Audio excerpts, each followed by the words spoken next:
Conversation, we're going to look at the extremes because Rick and Brandy here are telling me that it's gone to extremes. So we'll hear about that in just a bit. Now, in our question of the day, we had asked you earlier, as AI evolves, will it enhance or erode the authenticity of our personal relationships? As AI evolves, will it enhance or erode the authenticity of our personal relationships? I understand we have a couple of your feedback, and we appreciate you for, of course, giving us your perspective. And remember, our WhatsApp lines will be placed on your screens, and our handle on Facebook and X are the same, and that is at K24TV. We're looking forward to know what you have to say for us. And yes, like I said, as AI evolves, will it enhance or erode the authenticity of our personal relationships? Yes, so what do you have to say about this matter? How is it affecting your life? Is it positive or negative? Now,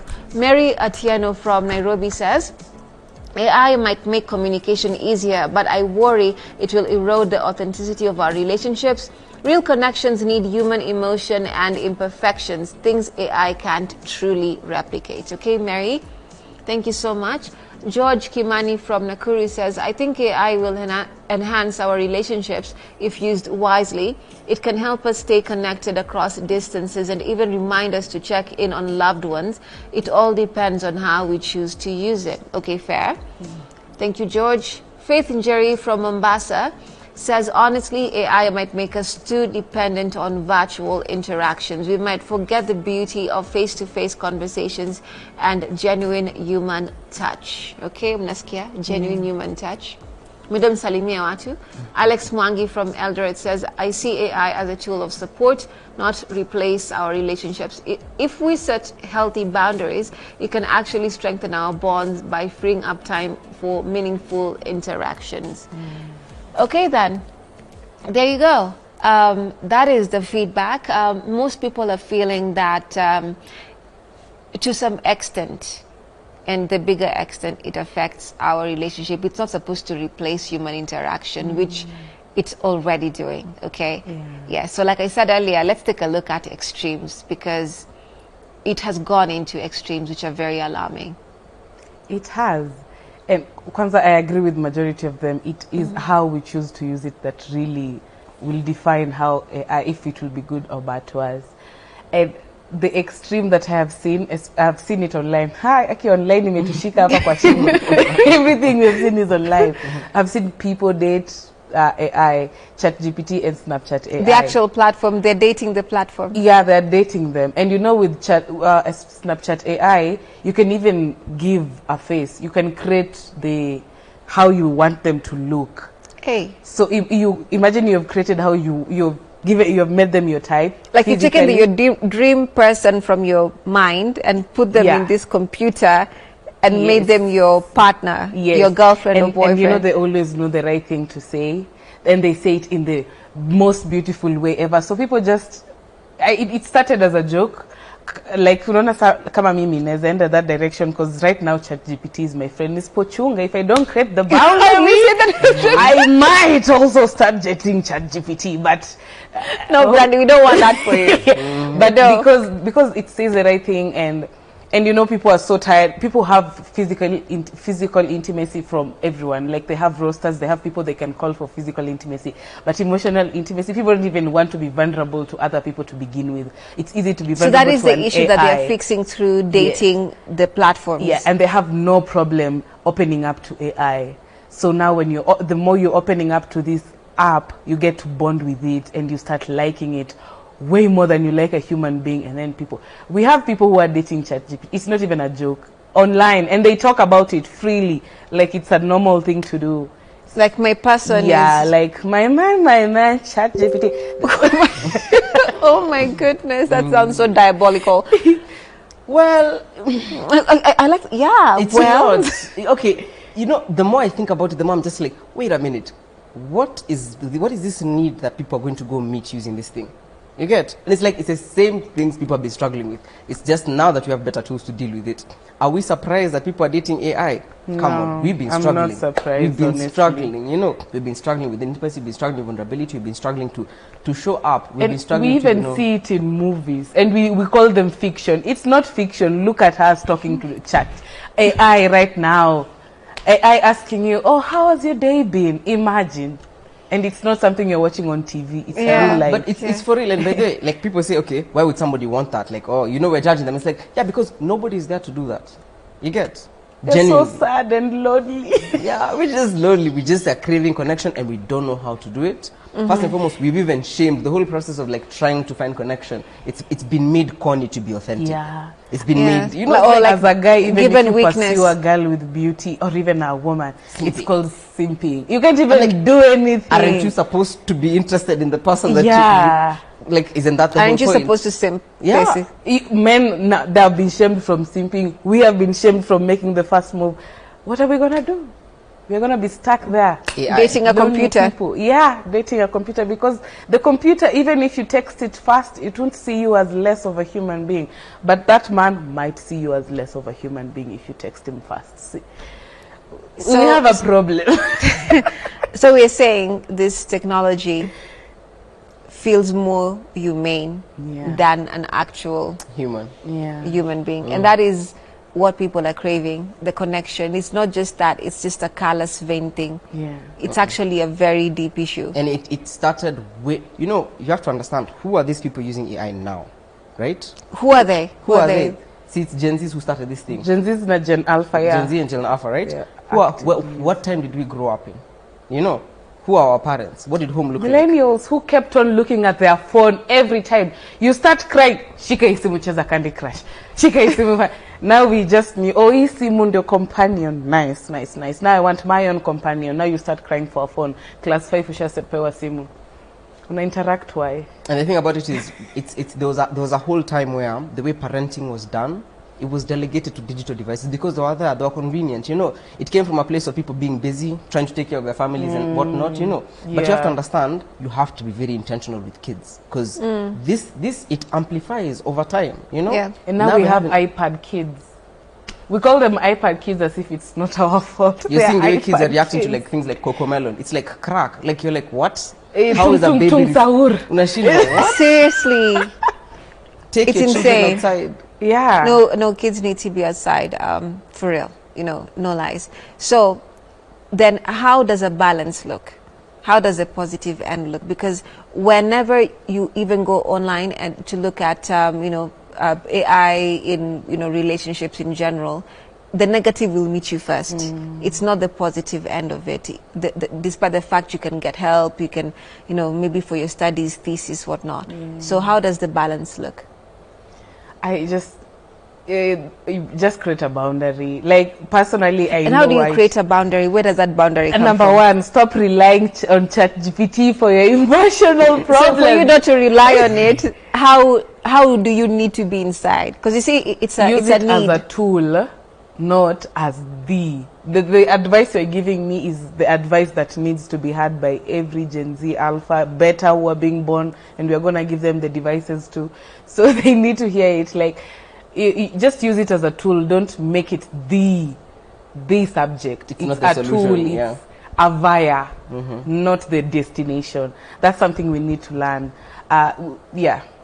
We need to learn to talk through ChatGPT, not even all the time. It just needs to help you. You know, at first we started using it just to help. But the help became too nice and nice. We started enjoying the easiness of not having to think about something to say. And now we started depending on it. Now we should stop doing that. Just use it when it's just like a drug.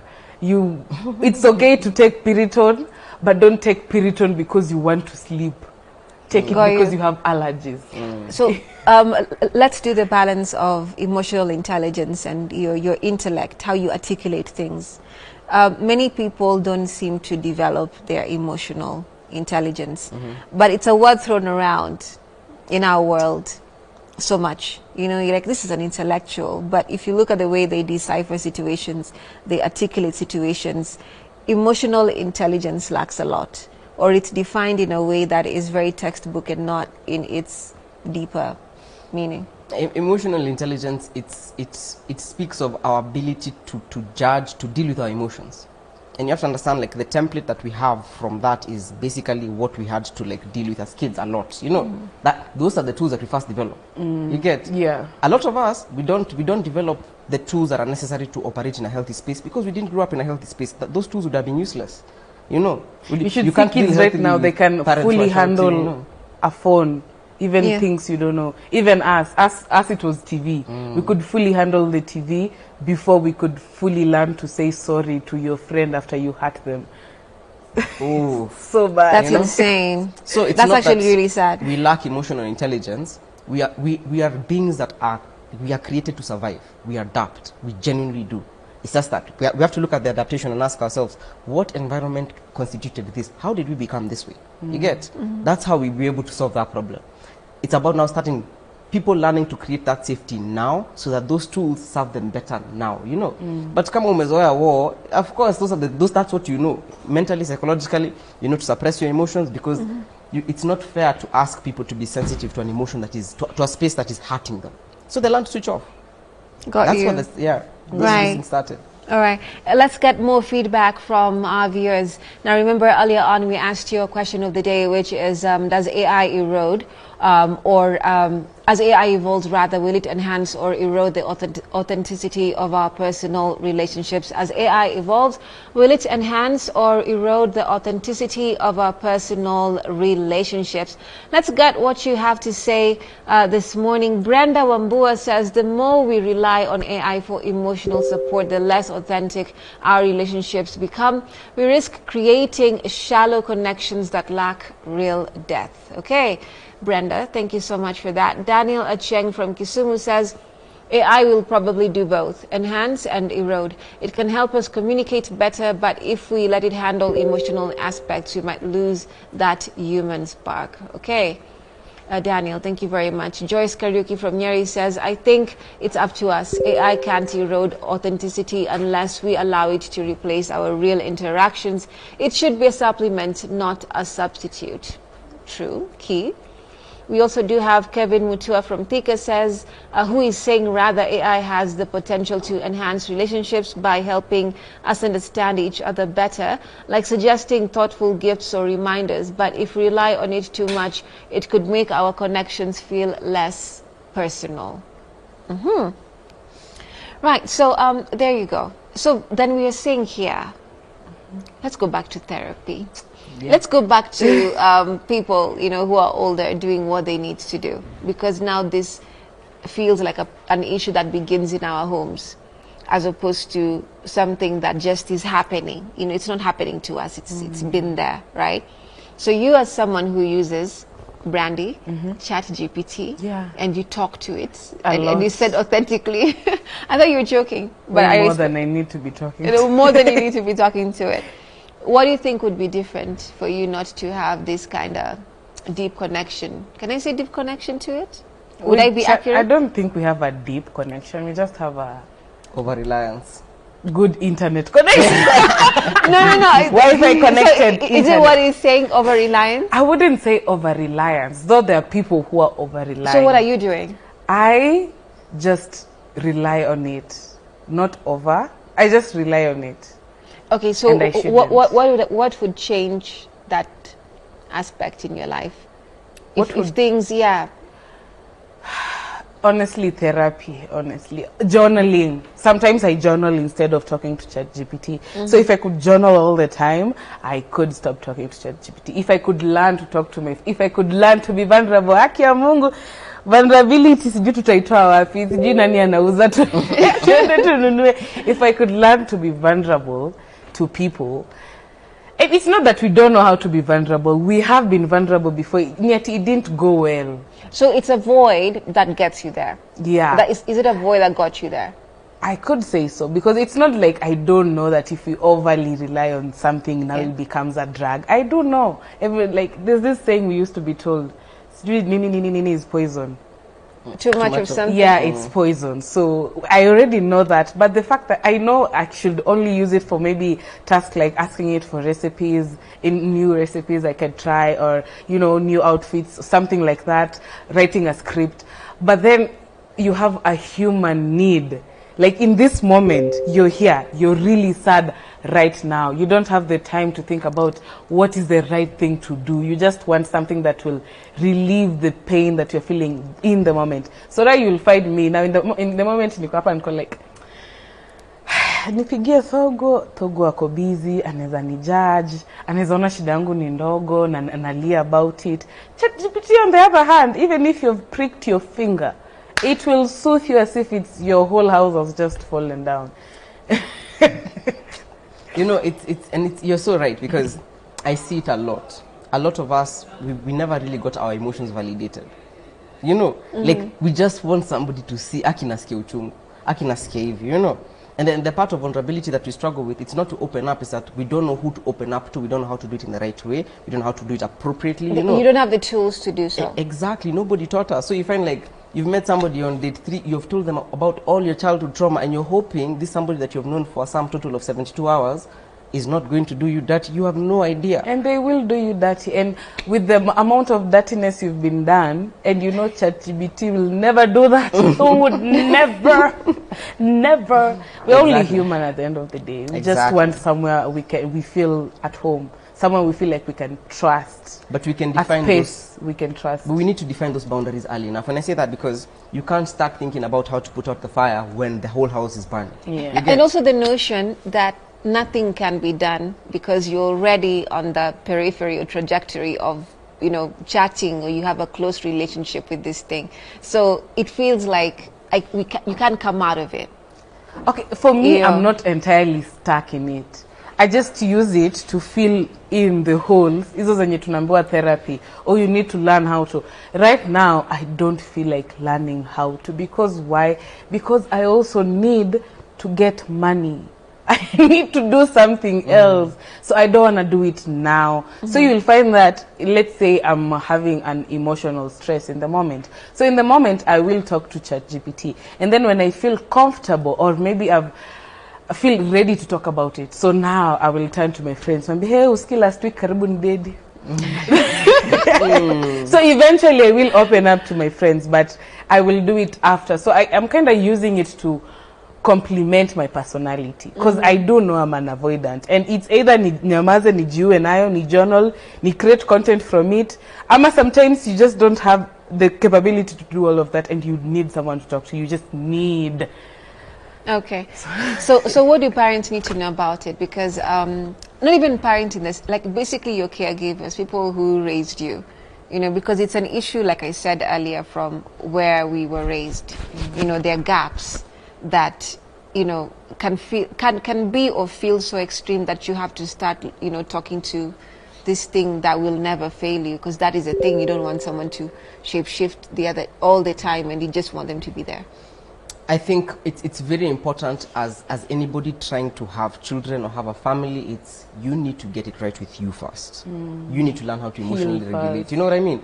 Kids don't learn from what you say, they learn from what you do. They are watching. You could scream at the top of your, you know what I mean? So even how you use these technologies, how you show them how to use it, you know, put parameters, be like, okay, fine, this is an excellent tool, because you'll never find somebody who has the sum total of all this information. No, you know, but you don't deal with a crisis when you're there. You start early.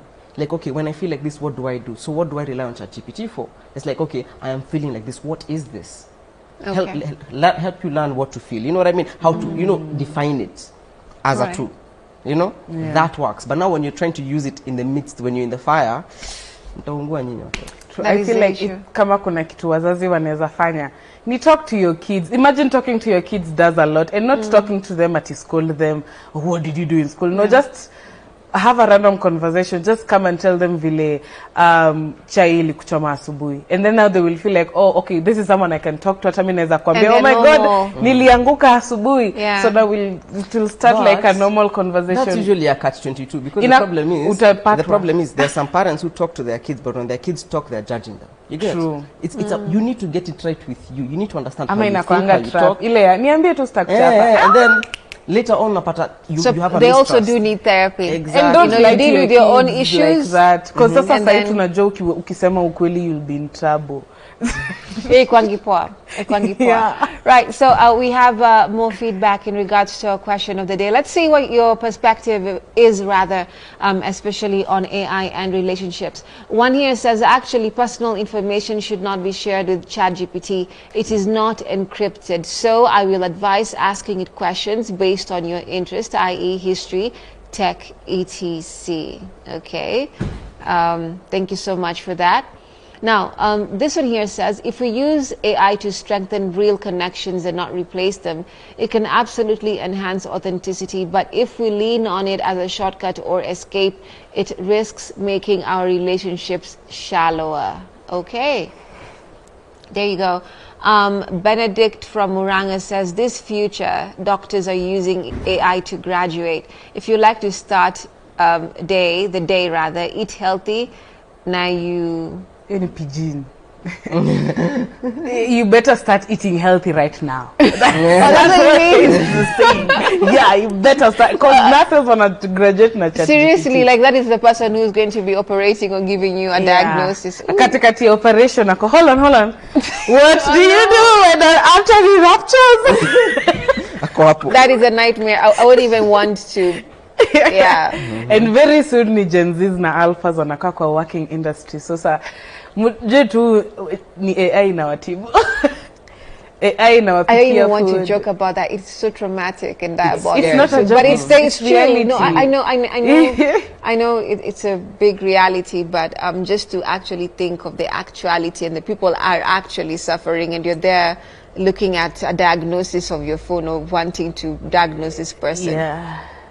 It's wild. But it's low-key nini inaitwaje, suits me to know that you refer to AI, because with all due respect, sometimes human is to error, and they have been erroring a lot. Yeah. A lot. That's exactly because I was like, Doing I've a lot been of in errors. consults and stuff like that where a doctor is telling you something and you're like, okay.